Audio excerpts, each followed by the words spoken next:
mau tahu dulu, apa yang membuat Bapak dan Ibu ini yakin bahwa Pak Pramono bersama dengan Bang Rano Karno ini akan bisa memenangkan pertarungan di DKI Jakarta? Track record. Rekornya. Kita udah tahu Pramono tuh dia orangnya udah selesai dengan hidupnya. Jadi sekarang saatnya dia akan mengabdi untuk rakyat di DKI. Mantap, pilih. Ya, strategi. Ini kan hanya satu partai saja yang mendukung. Tapi rakyatnya banyak. Satu Kita partai, banyak pendukungnya, banyak partai, I don't know. Mas Pram itu menyatukan. Jadi integrated. Selama ini kan yang namanya pengalaman kita pemilu itu, pilkada itu agak sedikit memisahkan. Jadi kita harapannya dengan Mas Pram itu akan membuat Jakarta menyatu semua.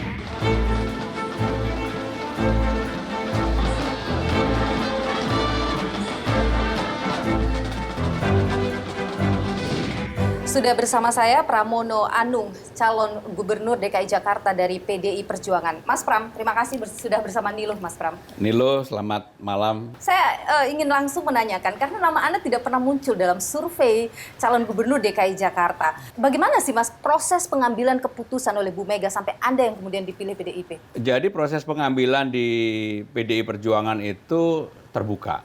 Ada usulan-usulan, kemudian memang final decision-nya adalah di Bu Mega. Sampai dengan hari H ketika diumumkan pada hari Senin jam 1, saya masih di kantor leha-leha aja, nggak pernah berpikir apapun. Tiba-tiba saya ditelepon oleh Sekjen, diminta datang ke kantor, saya ketemu Ibu Mega.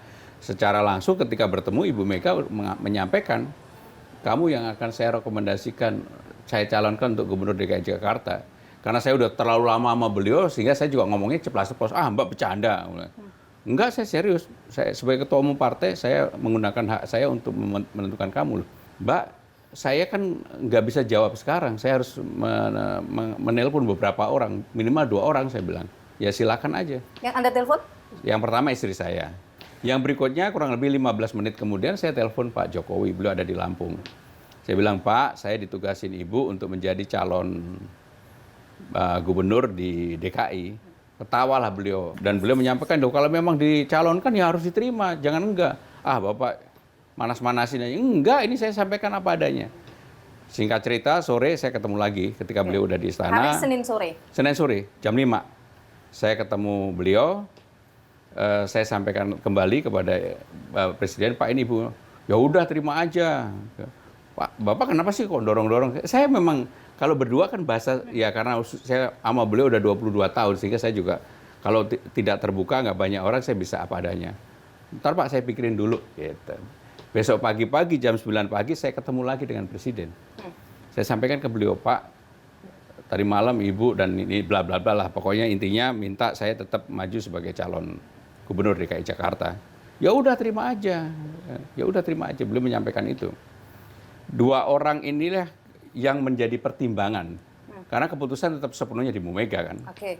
Saya merasakan hari ini apa yang disampaikan oleh Ibu, salah satu feeling politik beliau, saya juga kaget ketika saya muncul kembali di ruang publik, sambutan kepada saya itu luar biasa gitu.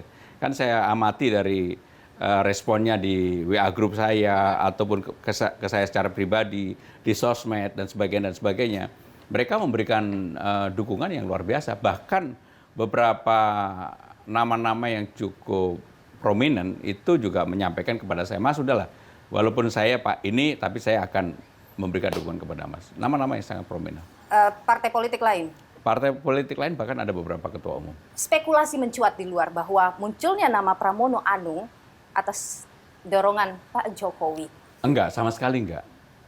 Saya harus mengatakan secara terbuka kenapa saya sebagai pembantu presiden berbicara dengan beliau, karena beliau presiden. Tetapi untuk kemandirian PDI Perjuangan nggak ada orang bisa ngatur Bu Mega. Jadi Pramono Anung bukanlah calon dari Pak Jokowi? Calon Megawati, calon PDI Perjuangan. Mas Pram, saya membaca Anda sempat mengatakan bahwa sempat menelpon Anies Baswedan dan mengatakan semoga kita cocok. Iya. Apa yang bikin tidak cocok? Kalau di PDI mengusung satu nama, apalagi ini hanya dari satu partai, pasti salah satu syaratnya keanggotaan. Dan Mas Anies kan memang sampai sekarang di setiap momen, baik ketika dulu Pilgub maupun Pilpres, beliau kan tidak mau menjadi anggota partai, kader partai. Itu yang kemudian menjadi trigger. Jadi kalau kemudian tidak jadi Mas Anies, menurut saya ya mungkin penyebabnya salah satu triggernya itu. Oke, Mas Pram, kita tahu Jakarta adalah battleground pijakan untuk menuju ke 2029. Target Bu Mega ke Anda? Begitu saya dipilih, dicalonkan, saya nggak bicara tentang target, tetapi saya bicara bahwa oke, kita harus fight. Di luar dugaan saya, beberapa kelompok komunitas sekarang secara terbuka nanti akan mendeklar untuk mendukung kami, dan itu kelompok-kelompok yang besar. Ada kelompok olahraga, kelompok sosial, budaya, dan sebagainya. Apakah ada kelompok dari pendukung Pak Jokowi misalnya ke Anda? Oh, banyak banget. Saat ini tentu Anda pasti sudah sangat tahu resikonya dan sudah sangat tahu apa perbincangan muncul di luar. Netizen menguliti tweet-tweet lama Anda. Bagaimana Anda menjawab itu, Mas? Ada satu era di tahun 2010 yang memang waktu itu era-era ngebodor gitu ya. Makanya kan saya pakai hashtag nyantai gitu. Jadi yang saya sampaikan adalah hal yang bersifat lucu-lucu. Saya tidak pernah menjelekkan seseorang, saya tidak pernah menjelekkan organisasi, dan saya tidak pernah merendahkan orang lain. Hanya lucu-lucuan aja. Joke seksis itu lucu-lucuan? Saya menyampaikan itu untuk lucu-lucuan aja. Bang Dul ini selalu identik dengan anak Betawi. Apa itu akan jadi jualan juga Pramono Anung dan Rano Karno? Ya, kalau kita lihat penduduk di Jakarta, apapun masyarakat Betawi ini mempunyai ruang yang cukup besar untuk menentukan siapa yang akan menjadi pilihan mereka. Dan apapun kita tidak bisa menghindar bahwa Bang Dul ini representasi dari itu. Saya juga kaget ketika di hari pertama aja, saya yang kemudian secara spontan mengatakan Rano Dul Karno, itu mendapatkan respon yang cukup baik. Beberapa orang mengapresiasi itu baik terbuka maupun melalui medsos saya. Anda tidak khawatir itu akan mengarah ke politik identitas? Oh, enggak. Yang paling penting adalah mudah-mudahan dalam Pilgub kali ini pertarungannya adalah pertarungan gagasan, pertarungan program, dan juga bagaimana mewujudkan program itu menjadi realitas. Bagaimana Anda bisa yakin akan bisa mendapatkan simpati dari pemilih pemula, pemilih Gen Z? Itu yang menjadi pertanyaan dasar dari anak saya tadi pagi. Apa yang Bapak akan lakukan untuk pemilih Gen Z? Saya bilang, kita harus berbicara dalam bahasa mereka, dengan cara mereka, dengan pola berpikir mereka. Apa yang Anda tangkap, apa yang mereka inginkan? Mereka ingin kebebasan, mereka ingin cara berpikir yang rasional, tetapi juga mereka ingin cara yang tidak terlalu birokrasi. Ada program khusus? Saya bilang sama Bang Dul, Bang, salah satu kekuatan situ adalah kebudayaan. Gunakan anak-anak muda yang nanti akan menjadi influencer kita, berbicara dengan cara Bang Dul dulu, tetapi dengan cara sekarang. Dan ini menurut saya akan bisa menjadi menarik perhatian bagi para pemilih pemula. Terakhir, satu kata untuk Ridwan Kamil dalam pandangan seorang Pramono Anung. Saya kenal lama Bung Ridwan, kalau satu kata ya nggak bisa. Saya kenalnya terlalu lama, kebetulan adik kelas saya di ITB. Ya saya melihat Ridwan ini seorang profesional di arsitektur dan bidangnya. Kalau jadi gubernur? Jawa Barat kan udah pernah. Jakarta nggak perlu? Warga Jawa Barat yang lebih tahu. Pramono Anung, calon gubernur DKI Jakarta dari PDIP. Terima kasih sudah berbagi pandangan di Niluh. Terima kasih selalu, Niluh. Terima Mas kasih Pram. Niluh. Terima kasih Niluh.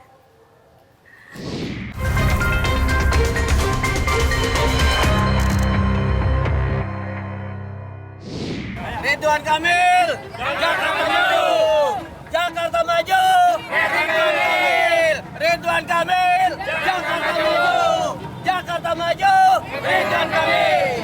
Apa yang membuat Bapak dan Ibu-ibu ini kemudian mendukung Pak Ridwan Kamil dan Ya, Ridwan Kamil ini punya background tata kota, ya perencanaan kota dan lain-lain. Kita yakin Pak Ridwan Kamil mampu membawa Jakarta menjadi kota global. Oke, Bapak yakin, apa yang membuat Bapak yakin bahwa Pak RK dan Pak Suswono akan bisa memenangkan pertarungan di DKI? Secara realistis, 12 partai mengusung Pak Ridwan Kamil. Kemudian PKS sebagai pemenang pemilu DKI Jakarta itu juga mendukung Ridwan Kamil. Sangat besar potensi kemenangan Ridwan Kamil.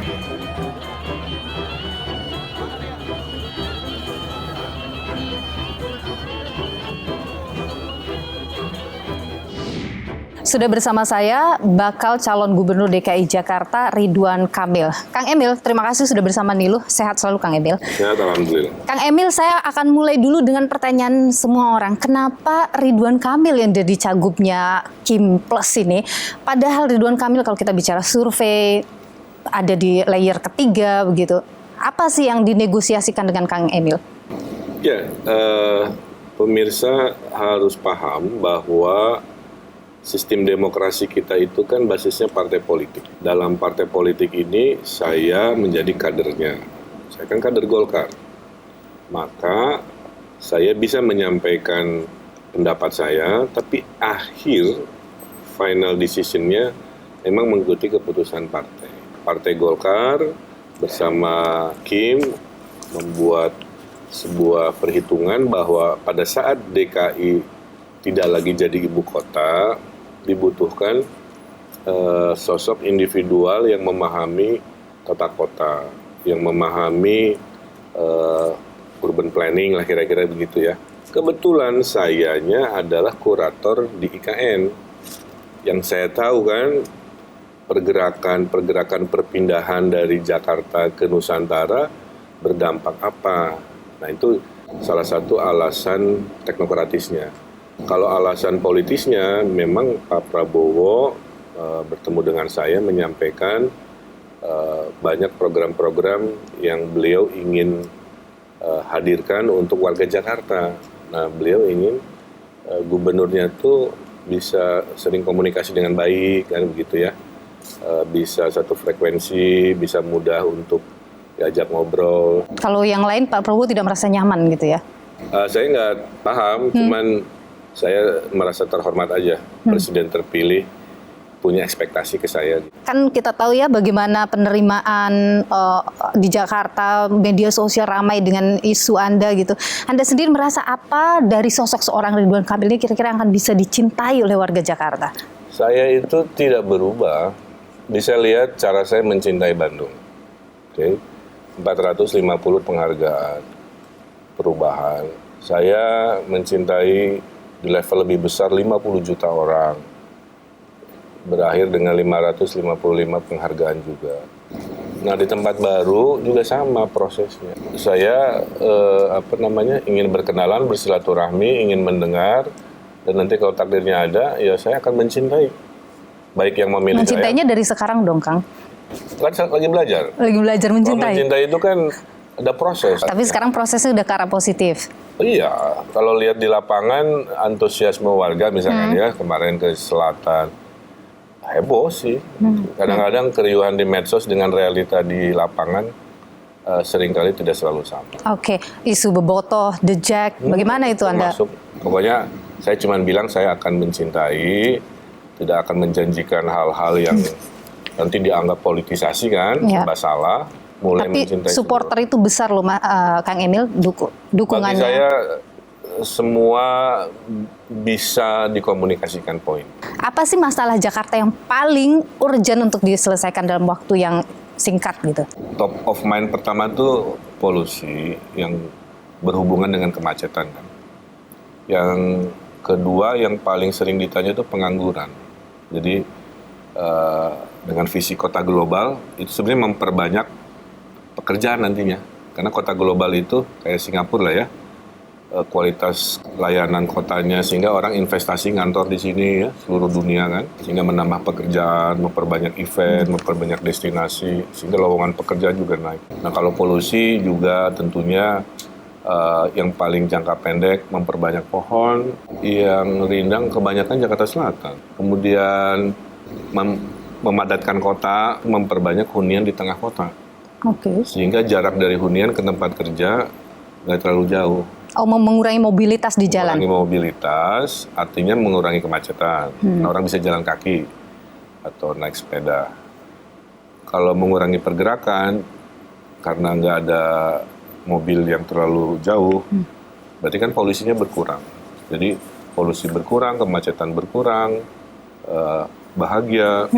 Itu saya akan lakukan dengan memperbanyak, insya Allah, misalkan membangun apartemen di atas stasiun, di atas pasar.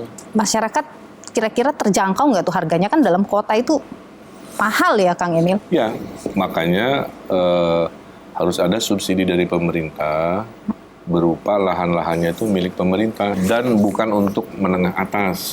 Oh, nanti ada lagi spesifik yang bisa menempati itu? Ya, di program ini tuh arahan dari Pak Prabowo agar Jakarta 5 tahun ke depan fokus ke namanya social housing. Melihat dengan dukungan gerbong besar di Pilkada DKI ini, itu jadi kunci yang paling jitu itu untuk memenangkan Pilkada ini? Pertama kita lihat faktor rekonsiliatifnya ya. Kan dipisahkan oleh Pilpres. Betul? Tapi disatukan di Pilkada Jakarta. Artinya ada hampir 90% nanti kursi DPRD kan di rombongan Kim Plus ini. Maka situasi akan lebih kondusif menurut saya selama 5 tahun ke depan kan. Anda tidak khawatir itu jadi tidak ada pengawasan pada kerja pemerintah? Kan PDIP per hari ini tidak dalam satu koalisi. Kalau satu kan kadang nggak terdengar dinamikanya juga. Bukan dinamika yang politiking gitu, kritisi yang objektif. Walaupun koalisi besar, aspirasi masyarakat, kritisi masyarakat tetap harus dijadikan dasar walaupun koalisinya besar. Anak abah Ahok itu penting nggak sih untuk digait? Iya, jadi semua... Udah pendekatan ke sana? Saya nggak ngerti, itu kan sebuah segmen masyarakat yang tidak selalu terorganisir secara struktural kan. Yang saya tangkap hanya spiritnya aja. Jadi yang bagus-bagus dari gubernur terdahulu yang sudah bekerja dilanjutkan. Tapi kan pasca tidak lagi jadi ibu kota, kan ada hal-hal baru yang belum dikerjakan. Nah itu saya porsinya di situ. Oke, kalau dari Pak Anies dan Pak Ahok, apa yang kira-kira sudah, oke ini kayaknya bisa nih kita ambil? Ya Pak Ahok kan dalam reformasi birokrasi bagus, itu kan respon terhadap keluhan masyarakat bagus, ketegasannya bagus. Pak Anies transportasi publik bagus, itu ada aspirasi dilanjutkan Transjakartanya sampai ke Bogor, sampai ke Bekasi sehingga seamless.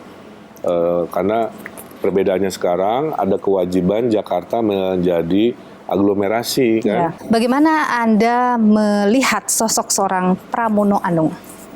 Satu, beliau lebih berpengalaman dari saya. Beliau lebih senior dari saya. Beliau lebih pintar dari saya. Tidak mudah ya. Saya masih lebih junior, lebih sedikit pengalaman. Kalau Kang Emil menilai Pak Pramono banyak banget kebaikannya, ntar Kang Emil apa dong? Ya saya bawa pengalaman membangun wilayah. Perbedaan saya punya 10 tahun pengalaman mengurus kota dan provinsi. Terima kasih Kang Sama-sama, Emil. Ridwan Kamil bakal calon Gubernur DKI Jakarta sudah berbagi informasi di Nilu. Sehat selalu Kang Emil.